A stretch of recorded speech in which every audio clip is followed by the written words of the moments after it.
So, good morning or good night, depending on where you are in the world. And welcome to another interview of The Shield Dude on a Couch. I'm your host, Hector. And tonight I'm joined by Greg. He's in the band Witnesses, which is a band from New York City. And they play, the style of they play, it says like it's doom, but, atmospheric. So it's a mixture of different things. And Greg is the lyricist. He plays guitar, he plays bass. So we're here to talk about their new album that's coming out soon, and it's called Joy. So first of all, Greg, how are you tonight? I'm great. It's really great to talk to you. It's nice to talk to someone outside of the United States. Well, sorry, that's wrong, right? Because uh, We are part of you. I know, but it's such a Don't weird. worry, man. I have an American friend that says that you guys own us. Oh God. All But right. no, Well, joking yeah, aside, yeah. We are what you would say USA adjacent. yeah. So outside of the 50 states, Yeah, no, yeah. it's great to talk to you. Thanks for having me. It's awesome. No, awesome. Plus, I got to listen to the album that's coming out. I think it's coming out November the 8th. So That's it's right. still a few weeks away. Yep. And so the album is called Joy, and every track is called Joy, but it has something on the side. So I thought, and there's an interlude. So I thought this seems to be like a concept record of some sort. So first of all, before we dive into the concept of the Yeah. record, for people that maybe haven't listened to Witnesses, tell us, a brief history of the band. Yeah. It's a strange history. When I started the project so the first release I think was 2016, but you start writing before that, right? So I probably started writing around 2014. And I didn't even intend to do any metal at all at that time.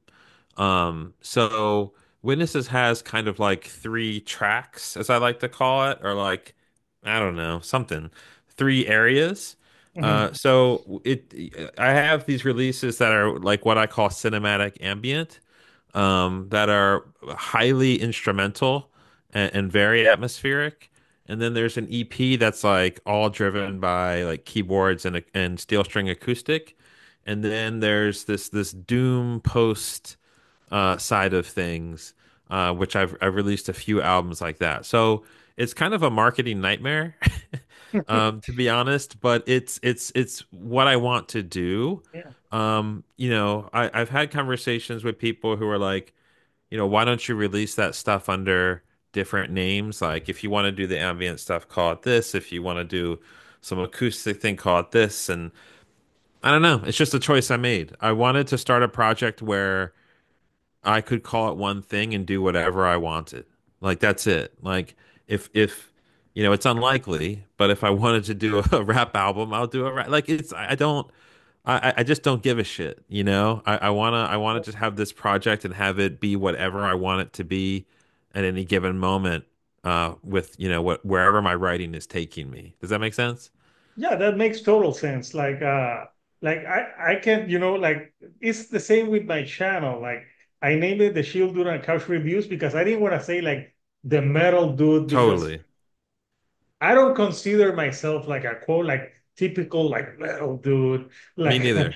Yeah. I don't know. Like I listen to different stuff. Like for like if I listen to shoegaze, I listen to rock. So I thought that if you put the word metal, it like I want to talk about some things that aren't like metal.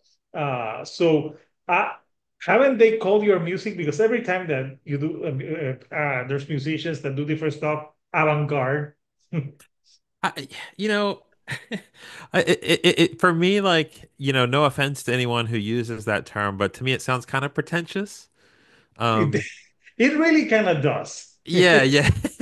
So I just will say multi-genre.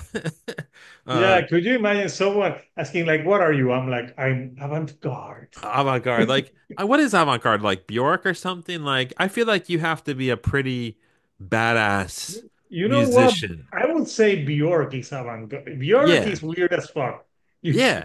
Oh, yeah, like what genre would you call it's whatever she wants it to be, no. and If you it's listen to a Bjork album from her debut, every album from her is totally different. yep, exactly. And all very challenging but accessible at the same time. We could talk about Bjork the whole time if you want, but We can talk a little bit about Bjork. Like Bjork to me, it's the, to imagine that in the 90s that was like I don't know. I never consider her pop. I consider her like an indie type of yeah, artist, always different. It's an acquired taste for Bjork, but yeah, it's interesting because that's a clear indication of an artist that has done like every album sounds different. Also, I yep, would say someone like Tori Amos also did a lot of like different uh, type of music. So I just listened to their last album. I need to listen to more Witnesses because I didn't have time. But this album, like yeah, every track is kind of different in its own way. sure. And like for the vocals, there's a lot of clean vocals on this record, and it felt like very atmospheric and kind of hopeful when I was listening to Yeah. the record. So basically, this band. So you're the main focus in. Do you have the same musicians on every album, or does it change? It's a great question. It historically it's changed. Um so I've had session players, I've had some people have been there like and played on multiple things, like old friends of mine, for example. Um I would say this is the first time where I want to actually have a stable lineup. It's I don't know, like you grow as a musician as a person. And I something clicked on this album as well. Like if you look at your body of work, right, no matter what you are, a painter, a musician, or whatever, there are times when you kind of feel like, whoa, I just took a big step forward. I don't know what it Mhm. was. Maybe it was just I put more effort into it. Maybe I, was more critical of myself and got the best stuff I could get. Maybe I just got lucky. Who knows, right? But joy to me is, I know every artist says this, that it's their best album, but why wouldn't you say that? Why would you release something if you were like, oh, it's kind of just okay, right? Like, no matter, I always want to see. It would be so funny. Like I always wish I talked to someone and told me. So what do you think of this album? I'll go like, eh. eh, I just, fuck it, right? Like, no, but so I would say like, you always feel like it's your best work because otherwise, why would you do it? But this also, it's that, but also feels like it's so much better than the past albums that I'm really excited about it. And I feel like, so Simon Bibby, who did the vocals, he's in a couple bands. He has a solo project that lists his heart, and he's a member of My Silent Wake, who have been around for decades, I think. Um, when I heard his solo album, Thy List Is Hard, we were already friends on social media, and I wrote him and I said, "Look, man, you're singing on my next album. Like, I'm not asking. Like, this is a must." And I think he was kind of the guy I've been looking for a while. And you mentioned, Okay. that it's clean vocals. That's very important to Well, me. it's a Um, I, very. I like clean vocals. Me too. There's a tiny metal. And people are like, "Oh, it's clean, it's bad." I'm like, "What's bad about singing?" I, you got me. I mean, it kind of touches on what we were already talking about, right? Like Yeah. just being open to all kinds of different things. And to me, look, plenty of bands I know and love are doing purely harsh vocals. That's fine. That works for them. That's great. But for me, like you deprive yourself of a whole nother avenue for vocal lines and for melodies and for dynamics, right? Because like brutal vocals to me tend to be like they're dynamically they're pretty flat, right? Like the person's just kind of like screaming the whole time or bellowing the whole time. Whereas, when you have a clean vocal, you can really do a lot of highs and lows Mhm. and drama, add a lot of drama to it. So And it's be it's heavy too, even with clean vocals. Oh my gosh. I think like, it has nothing to do with my music, but like if you listen to some of like Vortex's vocal lines when he was in Dimmu Borgir, those parts are some of the heaviest parts. They're so huge and epic sounding. They just, yeah, they have such drama to them, incredibly heavy stuff. I agree. Yeah, so you can be heavy with being melodic as well. Yeah. So how was it for you? You know, you write the lyrics. How when you bring someone to sing your lyrics, do you sit down with him and do you explain it like the what type of like because it's not the same when you're singing something that you didn't write because you don't know Yeah. how you want it to sound. Yeah. So funny answer there. I've actually never spoken to Simon, even on video. I've only Oh ever wow. I've only ever exchanged messages and emails with him. Um, there was no single part of the writing process for Joy that involved people in a room together. Not a single one. And maybe I got lucky, but I just he I think he understands what I'm doing, Hmm. right? And he's talented as hell. That's like there's that. Right, Yeah. really important part. He's just damn good. But I think we just have we come from similar musical, like we appreciate, I think, very similar things. And I think it just worked. And I was telling someone in a previous interview that there was only one part that we cut. And he even warned me. He was like, "This is going to be kind of out there. So if you want to cut this, let's cut it." And I was like, "Yeah, that's pretty out there." Everything else, it worked perfectly. So, like to answer your question, no, we don't sit down and walk through the parts. I'm not a singer. Like, and the way I approach lyrics is I just write a poem and I just say, make this work. Like, you're a Okay. better vocalist than I'll ever be. Make it work. And I think when you have the right people and they're into it, right? They want it, they're invested in it, then you get a good result. So yeah, it's a very strange process, a very atypical process, but I think it worked. Well, I listened to it and the emotions came through Yeah. in the vocal performance. So, but you said, I'm guessing did you send him the music and the lyrics? Yes, of course. Yeah. Hmm. So he had, so by the time it got to him, the drums were done. Okay. So like it's pretty far along when it gets to him. Yeah, Like, yeah, because he has to listen to it and just figure out where the vocal parts would go and fit that's with the right. song. And when you're working with a clean vocalist, the other thing is, you can end up where the singing lines and the guitar harmonies, like you want to give space for both, right? Yeah. So the music had to be pretty far along for him so that he could figure out where to space things, where to get out of the way of the guitar, where to complement the guitar, et cetera, et cetera. Yeah. So pretty far along by the time it gets to him. So how the process of doing this, obviously you had the music, you sent it to him. How long did it take for him to put the vocals and everything? A little while, a little while. The instrumentals were written a pretty long time ago at this point. And some of that is just like his own personal commitments, but the other thing is we multi-track the hell out of it. And hopefully that doesn't you don't hear that unless we want you to hear it. But in other words, like most of the songs have like 6 to 8 vocal tracks going.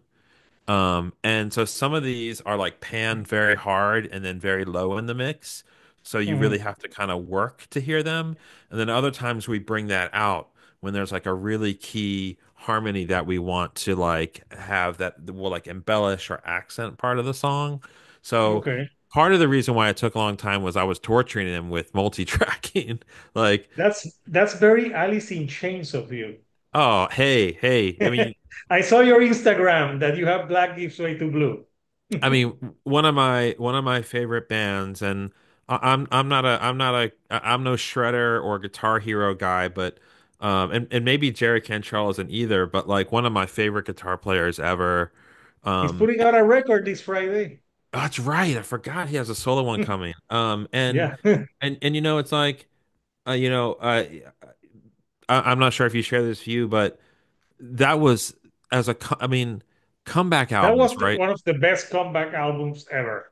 Unreal. Like the expectations, the long time in between, the death of Lane, like how do you live up to that? And they did. Yeah. It's unbelievable, Yeah, I actually. remember when that happened. At first, when I heard that they were coming back, I didn't know how to feel about it. Yeah, But I exactly. also remember Alice, Jerry Cantrell did a lot of singing as well. So Absolutely. it's not like a Linkin Park situation Yeah, yeah. where you get like a totally different singer. But with Alice in Chains, first of all, they waited. I think they waited like 9 years or Long time. Yeah. it was a long time. And when it came and they came back, it wasn't like any fuss or anything. It was like I think they announced it like 2 weeks before or something like Really? well, I can't remember. It's Yeah. 2009. Yeah, But yeah, yeah. I don't remember it, maybe not 2 weeks, but I don't think that they, back then the social media was, you didn't have your Instagrams where you like every band, it's like, here we are. Yeah. Tracking song number 8. Yeah, And for you're like, sure, for sure.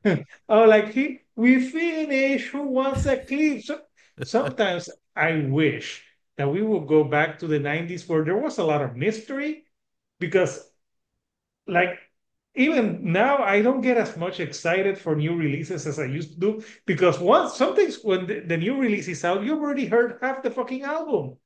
I mean, I'm guessing we're probably close in age, and Yeah, I agree. I mean, the mystery of those days, and buying albums just because the artwork looks cool, yeah, and reading about bands in print. Yeah, those. I mean, there everything is a mixed bless. Everything's mixed in life, right? yeah, There's good and there's bad, but there is. I think what you're getting at, and I agree. There's like this concept of like overexposure, yeah, right? Like you have to keep being relevant and keep feeding these like content engines. It fucking sucks. And I agree. I miss the mystery as well. But yeah, I mean, what an album. I was so ecstatic to find out about that vinyl release. I haven't spun it yet. And I'm really keen to because the digital version, I'm not sure if you feel the same way. It's very loud. Like Yeah, it's like not as loud as not Saint Anger as Death Magnetic, but yeah, sure. it is loud. Uh, and I had that album on CD. Yeah. Uh, but I hope I haven't bought it yet, but maybe I'll try to buy it for Christmas if it's still available because that's a great comeback album. Uh, Unbelievable. One of the best albums. So yeah, but Jerry Cantrell, yeah, he's got a new solo album out coming soon, and yeah, he always puts good stuff out there. So going back to Witnesses and Joy, tell me a little bit about the concept of this record. Yeah, yeah. You said concept before, and I kind of smiled because two of the previous releases are definitely concepts, Mhm. because they tell stories from beginning to end. And I did that very intentionally because I was really tired of writing introspective lyrics. And I just Mhm. wanted to tell stories that had rich metaphors that people could interpret however they wanted. And it just gave me a nice break. Like one of my favorite albums, non-metal is Nick Cave's Murder Ballads, which is just amazing stories, like just incredible stories, right? Well, sometimes, right? Like Stagger Lee is like this incredible story. And so like but the spirit of the album is about a few things. One is the reason it's called Joy is because I wanted to reconnect with art. Um, Going back to actually something that we talked about needing to constantly feel relevant. It's a drag. It's a real drag. Yeah, And there's a lot of bands out there, a lot of good ones too. There's a lot of crap, but there's a lot of amazing bands out there as well. there is. Um, There's a lot out there. Yeah. Yeah, so there's a lot out there, so it's hard to cut through, it's hard to be relevant, and it's easy to get caught up in all that. And at some point it's like, wait, why did I start doing this in the first place? Like, what the hell am I trying to be, am I an artist? Like, is that why I'm here? And Yeah, so I had this reckoning where I was like, I'm gonna actually like doing this. I'm gonna that's how I'm gonna approach this. Obviously the lyrics aren't about like, hey, I like being an artist. The lyrics yeah, get into other things, right? Like the lyrics, um, I mean, the way I describe it, like, is it's kind of about like about spiritual freedom. yeah. And Because the first song, the single that you have is "Joy Like a River." yeah. So if you dig into those lyrics, right, there's like, I don't remember what part of the what passage this is specifically. But all rivers run towards the sea, but the sea is never full. So I invert that, right? Like a river flowing backwards, if you were to extend the title a little bit. And so Yeah, a river flowing backwards is like back to man, right? And so reorienting the world around people and humans, as opposed to, something mythological up there. And that's kind of like the spiritual freedom concept that like opens the album. And then what happens after that? Is everything good? Is everything okay? How do we live after that? That's what some of the other songs get into. I like to leave it kind of open too. Like I want people to bring their own interpretation to the words. Um, but that kind of like freedom, emancipation, self-affirmation was a big theme that I wanted to touch on. And yeah. that's the joy that I'm talking about. And you even have an interlude, which I think is good, to to cut off the album. You have like that break, and then it goes back into the last. The last two tracks are almost 8 minutes long each, so it's a long ending to the album. That's right. And I'm glad you mentioned art because I like the artwork for this record. So I'm gonna show the artwork so we can talk about that because Yeah. I like art too. Uh, Yes. so yes, tell me a little bit about first of all who did this cover. Yeah, so the on Instagram their moniker is Welder Wings. It's two artists, I think, Francisco and Nuria. I can't remember the last names off the top of my head. And sadly I can't remember what country they're in. Somewhere in Europe. Don't worry, But I'll sorry. put it in the description when I find it. Okay, cool, yeah. But they were just lovely. Like I was following them on Instagram. They have a big account. They have like 300,000 followers or something like that. Um, and I come to think of it, it's faded from memory a little bit. But this was not the original image, I don't think, that I contacted them about.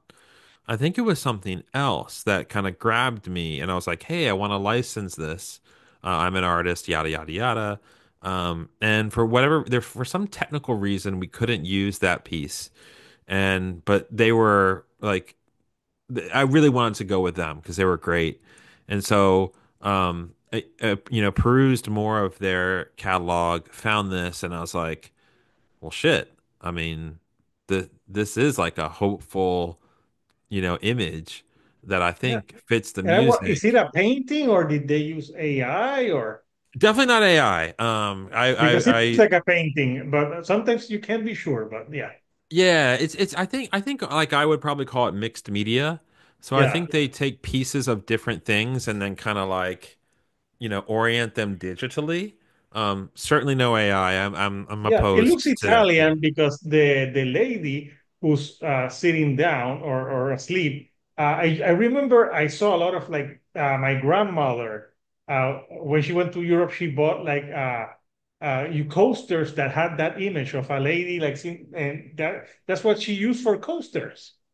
Well, maybe you can use the album as a coaster. No, well, hey, maybe that could be a merch. You never Yeah, know. there you go. What's the demand for coasters these days? Yeah, and then sorry, I couldn't resist. It was too good. You set it up. I had to say Yeah, it. And then hey, you never know. That could be like let's make coasters happen yeah, again. and then The one thing I'm kind of precious about is like I don't like to pollute artwork with too many like logos and I hate that Mhm. shit. And but at the same time, a designer I work with, Andreas Lavers, who has done a lot of my layouts or a lot of layouts for Witnesses, had this beautiful typesetting here for the word joy, and I was like, there's a lot of negative space there. It doesn't harm the image. Let's go with it. But you'll notice the Witnesses logo is nowhere to be found, Yeah. and that's very intentional. I logos are Yeah, cool. because it would take away from the art. Exactly, exactly. Yeah. And I don't I want the art to be Yeah. very much a part of this, right? I don't want to ruin it with And at least you can tell where it says joy, because if this was like a black extreme metal band, it would look like a bunch of tree like stuff. And they're like, no, but you can't read the name. And every time I talk to those bands, I'm telling them like, did you go to a marketing class? Like, why would you make your name so like you can't read the name? it's so funny because like probably one of the more extreme examples is it Blood Incantation who has that really crazy one where like Well, Blood Incantation, that's a band that's very interesting.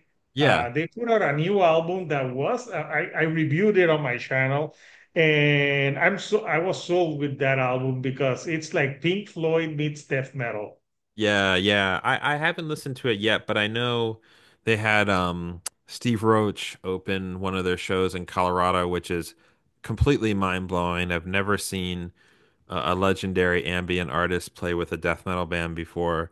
So kudos to them. And I heard a snippet of the album and I was very intrigued. But yeah, just like their logo, like it's unreadable, but you recognize it as Yes, unreadable, and you're like, ah, yes, Blood yeah, Incantation. that's Blood Incantation. But there's Yeah. other bands, and Yeah, of they look course. like tree leaves or Yeah. like, and you're like, oh my God, what the hell? Yeah. I mean, But yeah, it's a thing, right? It's part of the scene or whatever. yeah.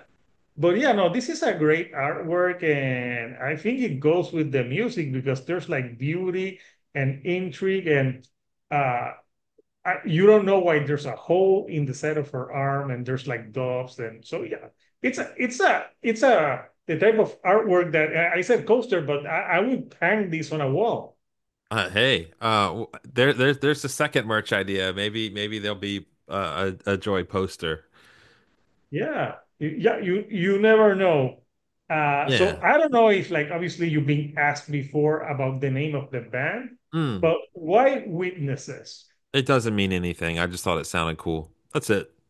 Yeah, it does sound cool. Yeah. Uh, yeah, if it was named Witness, I would have asked you like, is it based on that Harrison Ford movie? There's also a Katy Perry album called Witness. There But is? yeah, yeah, because sometimes like because if I'll search for witnesses to see if anything's coming up in Google, like Katy Perry will come up, which is funny. But no, I just one, I just wanted to find a name that wasn't taken by a current band. There's an old jazz band and I think maybe a punk rock band from decades ago. It just sounded cool. Yeah. I have no idea how I could ever come up with a name that would And encapsulate. it's kind of a name that by the you because there's some bands that you have a name and you're like, oh yeah, they play this type Oh yeah. of music, and with Witnesses, it's like no, just by hearing the name, they could be any type of like I don't know, like what would they play with the name because like there's some bands like see if there's a band and they have numbers in the name, they're like oh they're usually pop punk. Yeah, I guess that's true. Yeah, yeah. Punk or If they have hardcore. Yeah. if they have the before the name, they're usually indie rock like the Strokes, the Vines. Yeah, yeah, that's fair. That's fair. They could also be punk too, right? The Exploited. Yeah. Yeah, I remember this Smashing Pumpkins were the Smashing Pumpkins, but at some point I think they took out the Really? yeah, Wow. I didn't know that at all. yeah. Okay. I think they just took it out at some point. Yeah. Uh so you what's your process, when you were writing the lyrics for this Yeah. record? what's your process? You know, you said that it's like you're like writing poems. So, do you like sit down and you're like, I want to talk about this, or how do you prepare for that? So you're asking about lyrics, not the Yeah, instrumentals, right? Yeah. yeah, the lyrics. Yeah. Lyrics are I hate writing lyrics. I truly hate it.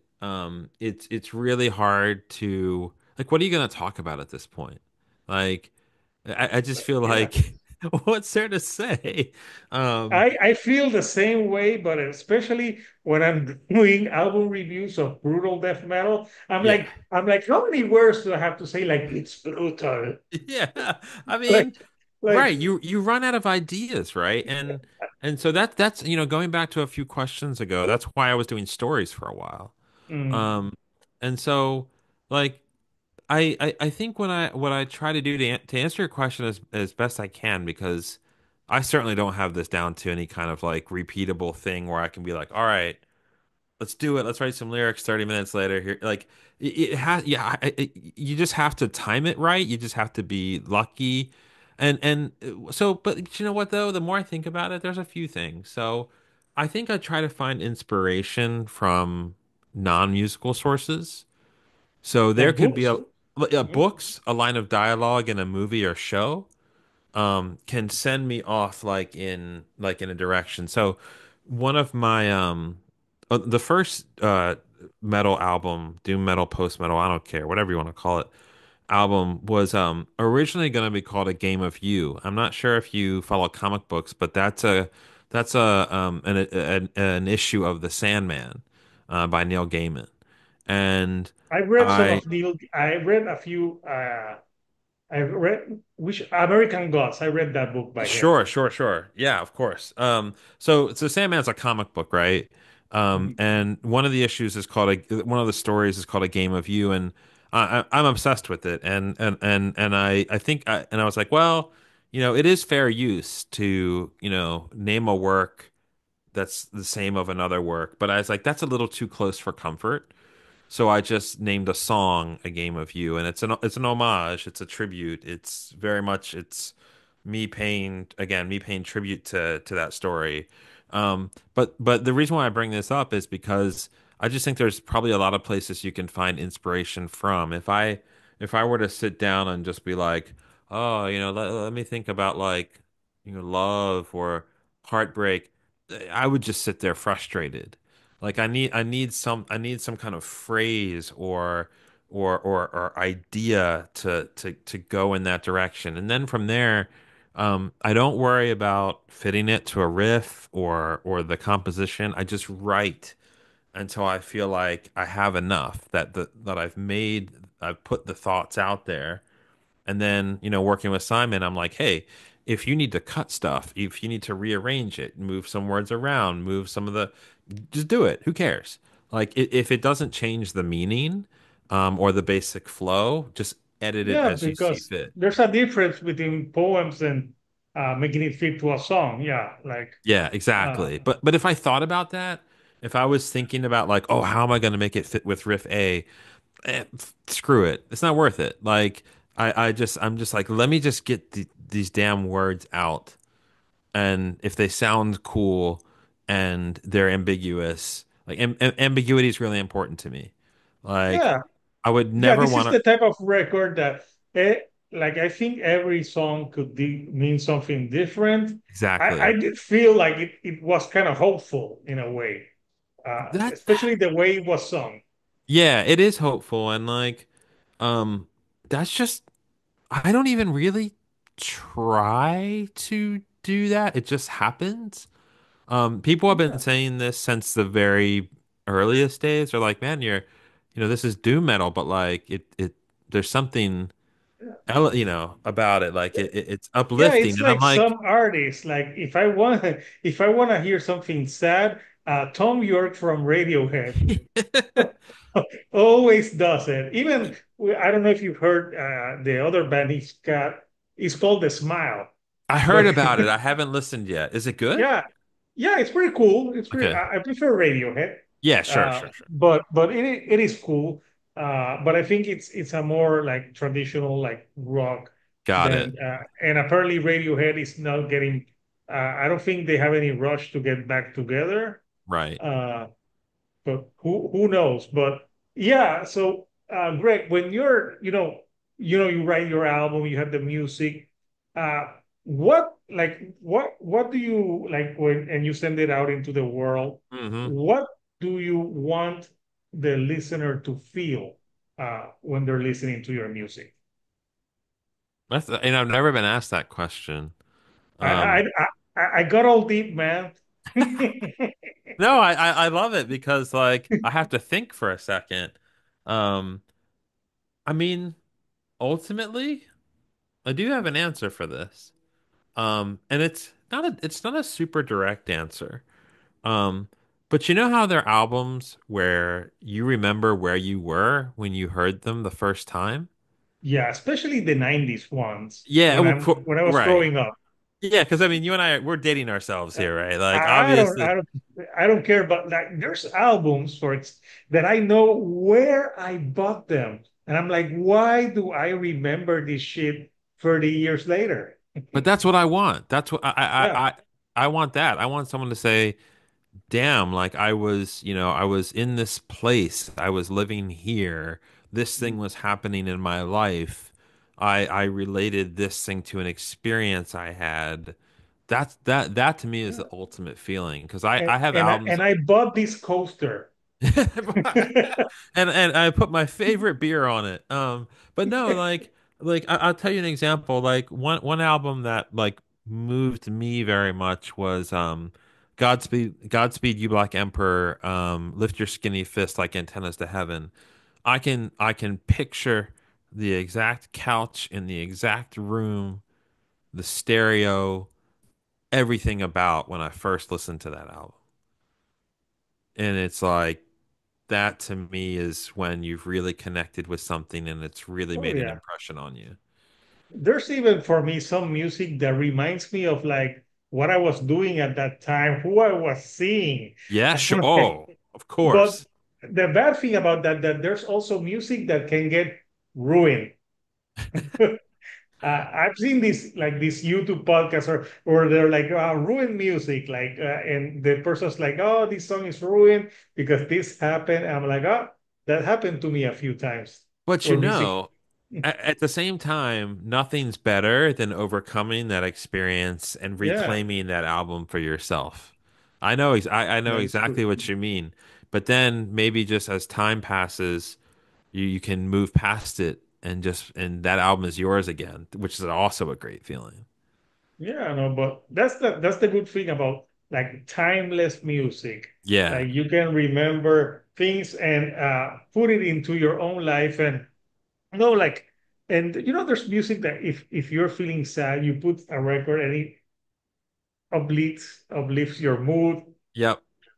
So yeah, that's the power of great music. Not that music that you put in the background while you're like in the dentist or stuff like that. But that type of music. So yeah, so the album Joy is gonna be out the 8th. So is it gonna be out both digitally and physically? Just digital for now. I do have plans for physical editions. I just can't confirm them yet. I love physical editions. That they're so special to have. But right now, the only thing I can say for certain is the digital on November 8th. Um, but there will probably be something. Yes, Yeah, in the future, but people, they can buy it on Bandcamp if of they want to course. support you. Do you have some merch? People will be like, "Where's the coaster?" No, I'm kind of out. I mean I like so I have a few shirts laying around. One of the first album has a few CDs left. And then some of the ambient stuff I have physical editions. But no, I'm kind of thin on merch right now. It just happens to be that way. Things come in cycles.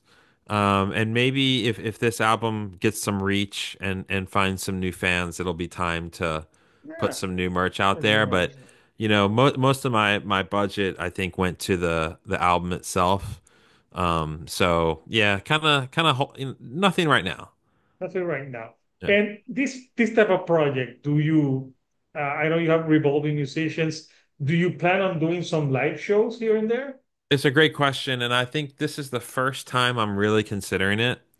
Mm. Um, there's this small matter of the Atlantic Ocean, and the drummer also is in Florida, and I'm in New York City, so there are some logistical challenges. For sure. Yeah, but I won't get into too much detail because nothing's happened yet. But there is a vocalist and a drummer here local in NYC who have actually been pushing me to do this live with them. And so I'm like, wow, you guys really seem into this. So it wouldn't be the recording lineup. But it would be a very strong lineup all the same. Touring I don't think is possible, but some shows here in NYC in 2025 are Yeah, no, that's why I mentioned like here and there because for more independent type of yeah. artists, logistically, we all know that it's not feasible.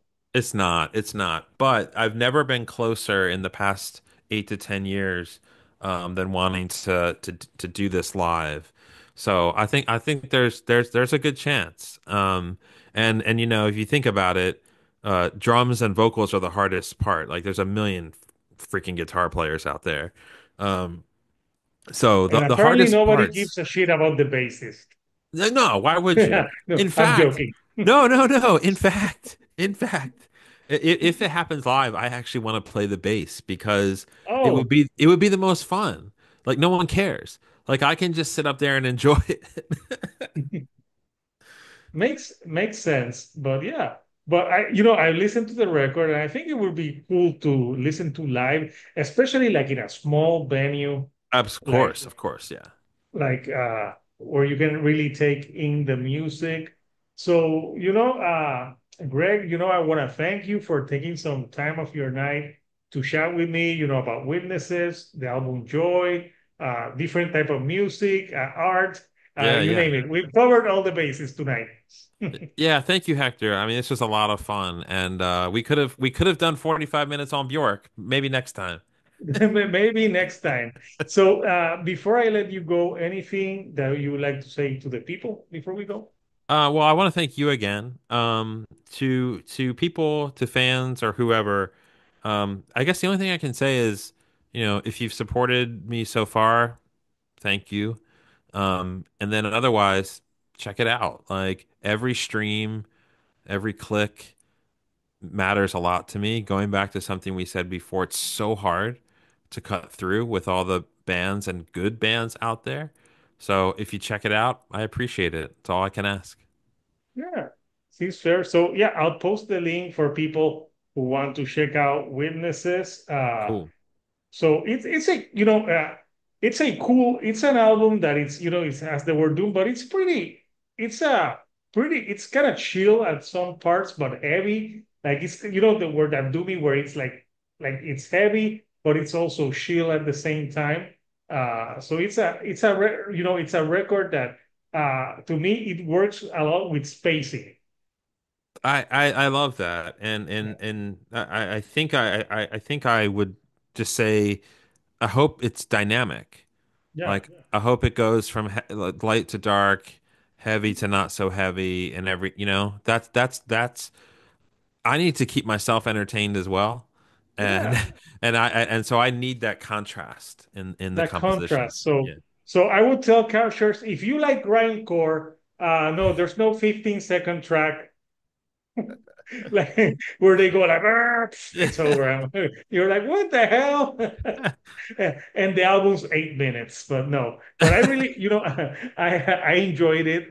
Cool, It's I like this. I like the singing on it and the music. Everything flowed well. cool, So yeah, I would recommend. So yeah, Couchers, you heard it here. So yeah, Greg, thank you for joining me from New York to Puerto Rico. It's been a pleasure talking with you, sir. So until next time, Couchers, this is Hector, the Shield Dude on a couch, and I'll see you all right here on the couch. Thank you and goodbye.